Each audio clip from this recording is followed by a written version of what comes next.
It is often said that when people are oppressed long or pushed to the extreme, they ultimately have no choice but to revolt. However, when it comes to black Africans in Africa, they are spineless, and they are not even worried that outsiders and their so-called leaders are ripping off their rights and dignity. The African so-called leaders have literally tarnished the image of black Africans or made black people globally the laughingstock for the world. It is high time black Africans stopped being delusional and dealt with the fact that the future of black Africans is gloomy. African lands, minerals, and natural resources no longer belong to black Africans but to foreigners, thanks to the African so-called leaders and politicians. Foreigners now own even air and wind that blow on the African continent. They take back to their native countries everything they have been looting in Africa and everything they have been gaining by exploiting Africans. However, when it comes to black Africans living abroad, they don't have more and are not allowed to own more than white Europeans, Americans, or Chinese there, but they always brag that they are successful and comfortable while their countries in Africa are being occupied and looted by foreigners. Worse, they have completely turned their back on Africa they are from. I would like to ask my fellow black Africans this: what is your pride or dignity? How is it possible that millions if not billions of black people in Africa have allowed African so-called leaders and politicians to manage African nations like their backyards, collude with outsiders to destroy Africa, give African resources to foreigners for free, or elevate foreigners over black Africans? The brutal and genocidal regime of Faure Gnassingbé in Togo, Yoweri Museveni in Uganda, Paul Kagame in Rwanda, Alassane Ouattara in Ivory Coast, for instance, are the biggest threats Africa faces from inside right now. All Africans should have already been wise enough to understand that Faure Gnassingbé, Paul Kagame, Yoweri Museveni, Paul Biya, Alassane Ouattara, Bola Tinubu, etc. are not leaders but brutal dictators. Almost 100% of the African so-called presidents are not leaders, visionaries, or builders, but they are unfortunately puppets for imperialists, thieves, gangsters, and tragedies for Africa. Togo is a West African country that was divided in 1914 between the French and British, after Germany was defeated in the World War I. The western part of Togo, known as Togoland or the Volta region, is now part of Ghana, and it is still a disputed territory. After its independence in 1960, a patriotic and Pan-Africanist president named Sylvanus Olympio led Togo. Unfortunately, he was savagely assassinated in 1963 by Ayadima Gnassingbé, the father of the current dictator, so-called president of Togo Faure Gnassingbé, with the help of the French and American intelligence agencies. The Gnassingbé regime, from the father to the son, had been the participants in the major wars that have plagued the Africa continent for the past 60 years. Many international reports had underscored the involvement of the late Ayadima Gnassingbé in bloody civil wars in Africa, such as the Biafra War in Nigeria, the civil wars in Liberia, Sierra Leone, Angola, Central African Republic, Sudan, etc. The name of his son Faure Gnassingbé was also mentioned in the civil war in Ivory Coast that toppled the former president Laurent Gbagbo. Ce n'est pas normal. On ne peut pas avoir autant de richesses et que notre pays ait l'aspect d'un village. Et le Togo est devenu pour eux dans la région le guichet automatique que tout le monde vient appuyer pour prendre de l'argent au détriment des Togolais. Pendant que dans ces pays les gens se développent, pendant que dans ces pays les gens construisent les routes, chez nous, l'argent qui doit servir à construire les routes, à construire les universités, à construire les hôpitaux, à donner des bourses aux étudiants, à équiper, on prend ça pour donner aux gens. Alors qu'à Lomé, vous avez là-bas des collèges qui n'ont pas de toit. Vous avez des écoles qui n'ont pas de toit. Vous avez des hôpitaux qui n'ont pas d'alcool, qui n'ont pas de scanner, qui n'ont pas de radio. C'est comme ça que l'argent du Togo est géré. Et ces gens qui viennent s'abreuver au guichet automatique au Togo, ils s'en foutent du Togo, y compris leur peuple. It is abnormal that we have so much wealth but our country, Togo, still looks like a village. Togo has become an West Africa milk cow or an ATM machine where everyone comes to get served to the detriment of native Togolese. Development projects are underway and roads are being built in the countries of foreigners living off Togo's resources. But in Togo, the dictatorial regime of the Gnassingbé family has been wasting Togo's resources that should be used to build roads and hospitals, to equip hospitals and schools, to give scholarship to students, etc. In Togo's capital Lomé, schools don't have roof and hospitals lack the basic equipment such as antiseptics or EMR scanner, but the dictatorial regime of the Gnassingbé has been mismanaging Togo's immense resources or giving them to foreigners for free. Thanks to the brutal dictator Faure Gnassingbé, many foreigners and their fellow countrymen have been living off Togo's resources and don't give a damn about Togolese. Le consul honoraire du Togo en Côte d'Ivoire, c'est un Libanais. Là, hier, on m'a dit qu'il y a une Togolaise qui est décédée en Côte d'Ivoire, elle est partie pour accoucher.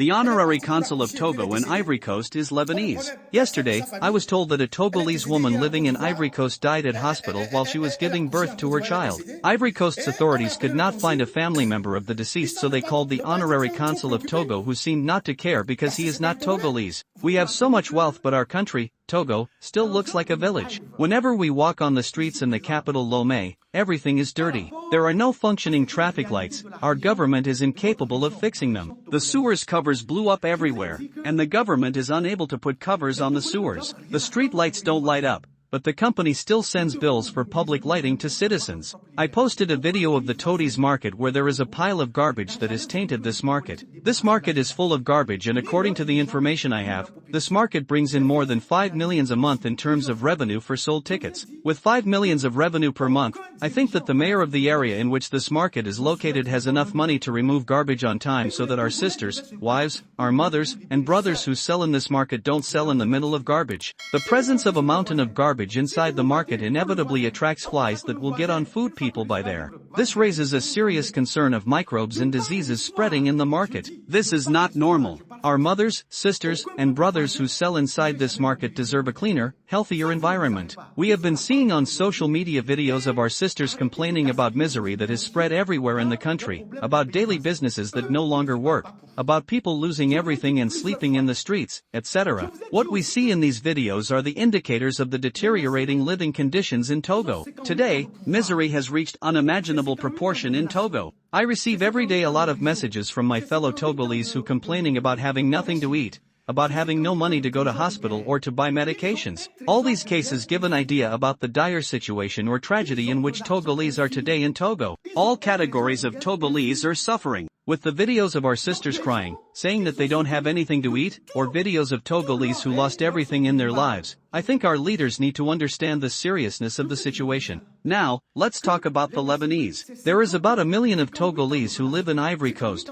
but our leaders abandoned this Togolese community in Ivory Coast. These Togolese travel to Ivory Coast to do small jobs like masonry, ironworking, tiling, sharecropping, and other businesses. There is a lot of Togolese in Ivory Coast doing this kind of work. All these Togolese have been having difficulty renewing their papers because Togo does not have an embassy in Ivory Coast. With such high number of Togolese in Ivory Coast, Togo should have an embassy there. Instead, Togo has in Ivory Coast an honorary consul who happens to be a Lebanese by the name of Hassan Zarouk. This Lebanese was appointed since 2000 as the consul, and he is the person who is supposed to protect the Togolese community in Ivory Coast. He is the person these Togolese there have to go to obtain a consular card, but he is not often available to help them because he is not Togolese and he doesn't care about the Togolese. He only uses the title of honorary consul to do his own business in Ivory Coast. So, Togolese in Ivory Coast have been going through hell to get even a consular card, and they don't know what to do. A consular card is very limited in its use, and there are many things one cannot do with this card because it's not a passport. This is not normal at all.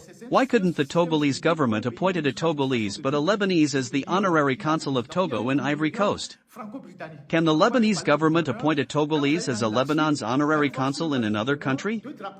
There is nothing normal at all about how Togo is governed. Just yesterday a Togolese woman died in Ivory Coast while she was giving birth to her child. Until today, the Ivory Coast's authorities don't know anybody from her family to contact, and when they called the consul he seemed not to be much concerned because he is not a Togolese. The Ivory Coast's authorities called the consul to see how they can manage her body so that it will be repatriated Togo. The repressive regime of the Nyasingbe family in Togo has become so barbaric that it is now preventing political leaders to even hold meetings at their party's headquarters. Whenever these leaders hold meetings, the police and military are sent in to gas the attendees or throw cocktail Molotov at them. When you see the level of misery in Togo, when you see the daily suffering of 99% of Togolese, and when you see the brutalities and savagery the dictatorial regime in Togo have imposed on Togolese, I think that my country has to be a normal country. I receive every day a lot of messages and emails from my fellow Togolese who are sick, who are dying, who are depressed, who have lost their business due to the seizure of their asset or constant harassment from the tax authorities, or who want to commit suicide because they no longer believe in life. These people, these Togolese, we must comfort them. Hundreds or thousands of Togolese have also been dying in prisons due to malnutrition or the lack of medical care. Some prisoners died in their prison more than 7 years ago, but the dictatorial regime in Togo still hold their bodies hostage and refuse to hand them to their families for burial. The death penalty was abolished in Togo, but being a prisoner in Togo literally means being on death row. Prisoners in Togo have been dying one after another in a huge number. That's Togo, the country of peace, the brutal regime of the Nyasingbe family and its backers often like to sell to the world. In Togo, a senior military officer has no shame getting on the top of his vehicle and gunning down children and civilians. If images like this don't shock your consciousness or haunt you forever, then you have not yet understood everything that is happening in Togo. Unimaginable savagery and barbarism have been happening in Togo, the so-called country of peace. Do you remember, in one of my lives, I told you in relation to some realities in our region Togolese should not expect anything from neighboring countries? We must fight to free ourselves from the dictatorship of the Nyasingbe family. No neighboring country of Togo ever wanted Togolese to get rid of this dictatorship. Neither the leaders nor the populations of the neighboring countries want Togolese to live in democracy. I've done this analysis here several times, and I told you that no leader in West African countries wants happiness for of the native Togolese. Therefore, Togolese have to fight to free themselves and to liberate their country from the dictatorial regime of the Nyasingbe. I said this to you, if you are counting on our neighbors, if you are fighting for our neighbors thinking that our neighbors will help you when they are free, you are wrong. Through history no neighboring people have ever stood up for Togolese. You don't know it and I'm telling it to you today so you can stop wasting your energy helping neighboring countries with their problems. They will never fight for Togolese and they will never help Togolese in return. I also told you that the Nyasingbe family has been ruling Togo with brutality for 58 years. 58 means 58 years of power. 58 years of relationship, 58 years of network, and 58 years of war trophy. The Nyasingbe family and its acolytes have amassed immense war trophies, and immense money and tangibles. So all the people the Nyasingbe family has helped financially throughout the regime are liable to the family or owe the family gratitude. And I have always told you that. Ayadima Nyasingbe, the father, had helped someone who is now indebted to his son, for Nyasingbe. The father supported someone who is now supporting the son. The Nyasingbe father and son have helped a lot of people so that these people can support their brutal regime. Even if people the Nyasingbe father had helped call themselves Democrats, these people owe gratitude to for Nyasingbe, the son. I must say that we, Togolese, are too passionate about helping others. It's in the book of Hosea in the Bible where it said this, "My people are dying due to lack of knowledge." We Togolese are too much into passion. We like to do this, we like to do that. That's what we Togolese are. In one of my lives and also in my newspaper Lauder Journal, I mentioned this. After the First World War, when the Germans were defeated in 1914 in Togo, the latter was shortly placed under the condominium of both France and Great Britain. Then, one part of the Togo's territory known today as the Republic of Togo fell under the French administration and the other part of the Togo's territory known today as Western Togo or Togoland was given to Ghana or fell under the British administration. By the way, a condominium is a legal system in which a country is placed under the administration to or many other countries. As soon as Togo fell under the French administration, the first decision that the French took in Togo was to erase all traces of German colonization, starting with the German language that had been spoken in Togo until 1920. There are in villages some old Togolese who can still speak German. The French also replaced all German textbooks with French textbooks and began teaching French to Togolese. In order to train Togolese to speak French, France brought from the neighboring Dahomey or Benin, which was already a French colony, a lot of local administrators, civil servants, teachers, and families to Togo. These executives and civil servants from Benin were integrated into the Togolese new administration, and they even become Togolese citizens. Some later returned to Benin but others chose to stay in Togo and have dual citizenship. Family members of the Beninese who chose to stay in Togo have always been loyal to France, and their interests and goals have always been contradictory to those of the native Togolese. They have always been grateful to the French administration, which brought them to Togo. Even in politics, some who engage in Togolese politics are always on the side of the French and the dictatorial regime of the Nyasingbe family that has taken Togo hostage for 60 years. These people have never been nationalists. It will take an extensive study to list the names of all the Beninese who were brought from Benin to Togo by the French. There might be an archive somewhere one can trace all these Beninese families, because these colonialists archived everything they did in Africa. However, we know the name of some Beninese families who were brought from Benin to Togo by the French. Among these families is the family of the former Beninese president Nicefore Saglo. Even though the Saglo family later returned to Benin, it still owns a lot of agricultural land in Togo. Nicefore Saglo himself wrote this on his social media page. I quote, "It is important to know that Ayadima Nyasingbe was under the orders of my cousin General Saglo while he was in the colonial army in the past. It was thanks to President Ayadima Nyasingbe that my late father Saglo was able to resolve the land dispute my family had in Togo and Ekpaso region. My father was indeed an administrator colonial in this part of Togo. Finally, when I myself became a president in Benin, I benefited from sound advice from President Ayadima Nyasingbe. It is therefore naturally that I responded positively to my son for Nyasingbe's invitation to honor the memory of his father Ayadima Nyasingbe. So, if you remember, Nice for Saglo came to Togo in the meantime to seek the support of For Nyasingbe to resolve the land dispute the Saglo family was having everywhere. Nice for Saglo and For Nyasingbe traveled to Akpaso to resolve this dispute in Bado, Akpaso, and Togan regions. Politics is always linked to history. Beninese who chose to stay in Togo and became Togolese citizens with a dual nationality, they have always been on the French and the Nyasingbe family's side. It is awful to notice that Nice for Saglo, who should be enjoying his retirement as a former president of Benin and should be a model for the young generation of Africans, decided to come to Togo to honor the memory of the late brutal dictator Ayadima Nyasingbe. While the same Nice for Saglo has been fighting for democracy in his country Benin, he has been supporting the dictatorship of the Nyasingbe family in Togo. I think you can now see clearly what I meant when I said that neighboring countries don't want Togolese to have happiness and democracy because citizens of these neighboring countries have interests in Togo. They get along well with the Nyasingbe family, and they fully support the dictatorial regime of the Nyasingbe family against the native Togolese. During the past 58 years of its dictatorial regime, the Nyasingbe family has amassed a lot of money, which enables it to easily buy support from the neighbors in order to have peace or prolong its regime. This brutal regime has been wasting a lot of Togo's money or resources, and this is why Togolese don't have decent schools, decent hospitals, good roads, good salaries, etc. The Nyasingbe family has been using Togo's minerals wealth to benefit citizens of the neighboring countries and other foreigners in order to gain their support and prolong the dictatorship in Togo. All the foreigners you saw or who came to Togo to honor the memory of the late brutal dictator Ayadima Nyasingbe represented only the visible face of the iceberg. You also saw the former president of Niger, Mamadou Issoufou, didn't you?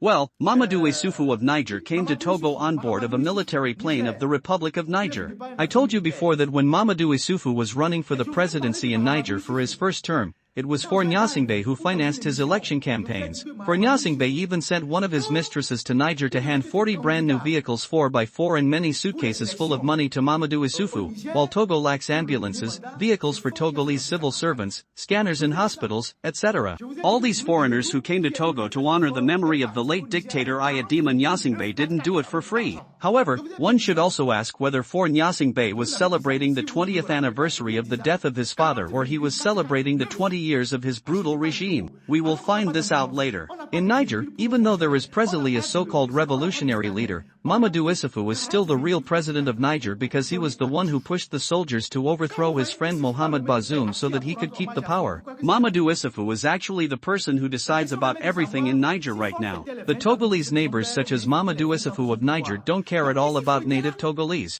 In the past week, the Niger National Television has devoted a documentary in the honor of the late brutal dictator of Togo Ayadima Nyasingbe. It is very strange, isn't it? When I watched this documentary on the Niger National Television, they were talking about the late dictator Ayadima Nyasingbe and painting him as a man of peace, a generous man, a man of this and that. Do you think the Mamadou Issoufou of Niger also came to Togo to honor the memory of the late brutal dictator Ayadima Nyasingbe for free?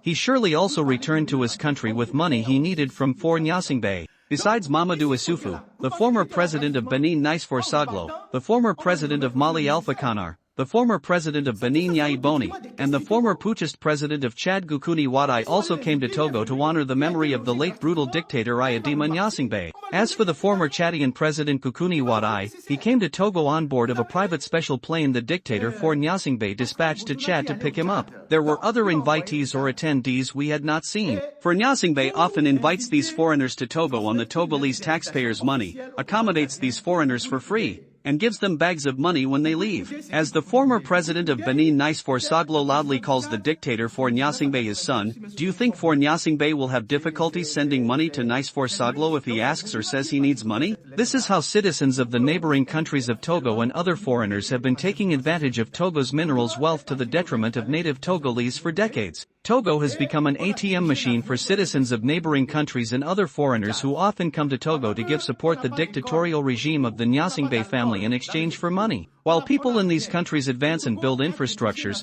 the brutal regime of Faure Gnassingbé has been wasting Togo's wealth that should be used to build hospitals, schools, universities, roads, or to give scholarships to students. Native Togolese don't have access to clean water, electricity, decent hospitals, decent schools, and other basic necessities. For almost 60 years, Togo's wealth has been mismanaged by the brutal regime of the Gnassingbé family that has taken Togo hostage. Citizens of Togo's neighboring countries and other foreigners have also been largely taken advantage of Togo's wealth because they don't care at all about Togolese. This is why you will never see me fighting for Togo's neighboring countries. These neighboring countries have started to say that foreigners are prohibited from buying lands from their citizens. But at the same time, these neighboring countries have been encouraging their citizens to buy lands in Togo from Togolese, even though Togolese law prohibits foreigners to buy lands from Togolese. It was the first president of Togo, Sylvanus Olympio, who put that into law before his assassination by Ayadima Gnassingbé. In Togo today, and with the tacit complicity of the dictatorial regime of Faure Gnassingbé, citizens of neighboring countries have bought lands everywhere at the expense of Togolese. I am very patriotic. As Togo's neighboring countries have started to prohibit Togolese from buying lands from their citizens or have started to cancel the titles of Togolese landowners in their countries, why do they have to buy lands from us? Why have they been buying all public buildings, companies, and banks in Togo? Everyone must stay in his or her country. I want my fellow Togolese to understand that it is actually nationalism and protectionism that lie behind Pan-Africanism that has been chanted or promoted in Togo's neighboring countries such Burkina Faso, Mali, Niger, etc. We Togolese are the only ones who are still naive and still believe that our neighbors and others will fight for us. Everybody fights to protect his or her people. That is the reality. That is the sad reality we Togolese cannot see. So, all these African former presidents who went to Togo are indebted to the Gnassingbé dictatorial regime that propped them up financially at some point in the past. These former African presidents have also created for themselves networks that enable them to assist each other, to stay longer in power, to sabotage decisions, etc. Being patriotic means paying our taxes. If we don't pay taxes, our countries or states can't have means to run things or function properly. So, when we are citizens, paying taxes is not only an obligation but also a pride. However, when the taxes or revenue service becomes an instrument of destruction of economic operators and agents, this is a problem. I'm saying it again. When the revenue service becomes an instrument of destruction of economic operators, this is a problem. Extremely serious things have been happening in our country Togo with the revenue service called OTR. There are more than serious things happening with the OTR in Togo today, and it is unacceptable. In Togo today, all the Togolese entrepreneurs and economic operators have morale in their socks. People are not in good spirits at all. The first thing Togolese are trying to do is closing their businesses or companies, because the OTR has literally become a tool of harassment, intimidation, and sometimes robbery. Togolese economic operators who are supposed to create the wealth for Togo, Togolese investors who come to invest in their country are becoming poorer because of the tax scam the OTR has targeted them with. The OTR's inspectors who are only civil servants of the country are becoming millionaires and multi-millionaires. How do you explain this, Mr. President Faure Gnassingbé? How do you explain that the OTR has been harassing and scamming Togolese continuously? Now, let's talk about minerals Togo exports, particularly phosphates. A national company called SNPT has been managing Togo's phosphates, and it has been reported on the paper that SNPT is the only company the Togolese government owns or has 100% shares in. However, foreigners have been managing this company or Togo's phosphates. And I already told you in several of my lives that these foreigners are mainly Israelis by the names of Rafik Aderi, his son, and nephew. I don't know what type of agreement exists between these Israelis and the Togolese president or government, but these Israelis are the real bosses who make all decisions on the behalf of the company. Strangely, these Israelis never sign any document regarding who makes the decisions, who orders the machines and spare parts, who markets Togolese phosphates, etc. Rafik Aderi's son has been acting as the new manager of SNPT since his father passed away, and his cousin named Evans Wanunu has been acting as the salesman. Rafik Aderi, his son, and his nephew all were decorated in the past by the brutal dictator Faure Gnassingbé. They are so influential that everybody, from the top to bottom, at SNPT receives orders from them. The management of the SNPT is opaque,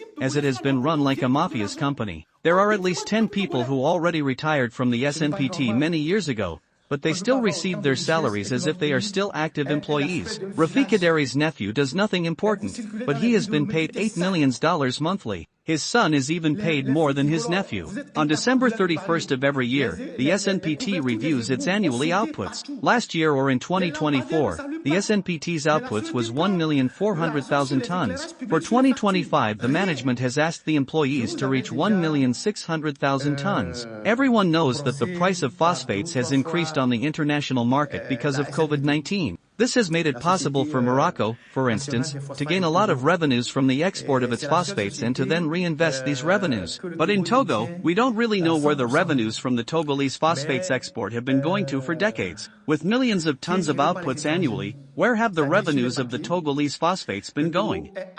Do the revenues from the outputs take untraceable circuits? It is abnormal that the largest wealth Togo has, Togolese have not been benefiting from it at all. The so-called revolutionary leaders of the Sahel bloc Burkina Faso, Mali, and Niger have no shame associating themselves with a brutal dictator like Faure Gnassingbé of Togo or calling Faure Gnassingbé their advisor. While they are in the process of nationalizing companies in their own countries, they have been unable to ask Faure Gnassingbé where he has been putting the revenues of the Togolese phosphates export and why he has allowed foreigners to manage the Togolese phosphates and companies.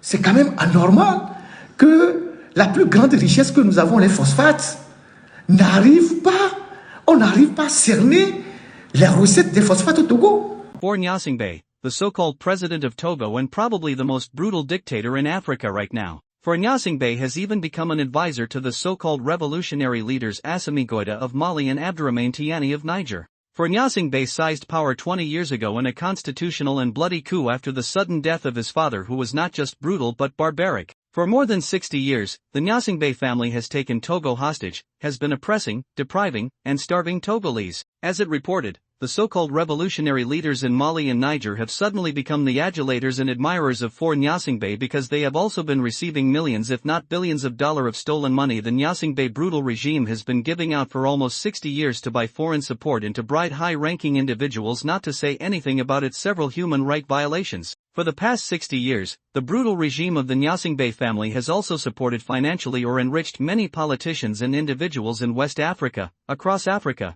and beyond in exchange for support. Many credible analysts, with deep understanding of politics and its ramification in African countries, already said that the brutal dictator Faure Gnassingbé has been acting as an informant within the newly formed Sahel bloc AES for his French and American masters. Like his late father, Faure Gnassingbé is unquestionably an incompetent and worthless president who has been wasting Togo's resources, drowning Togo in colossal debt. Worse, the Gnassingbé's brutal regime in Togo has been torturing, murdering, starving, and enslaving millions of native Togolese for the past 60 years.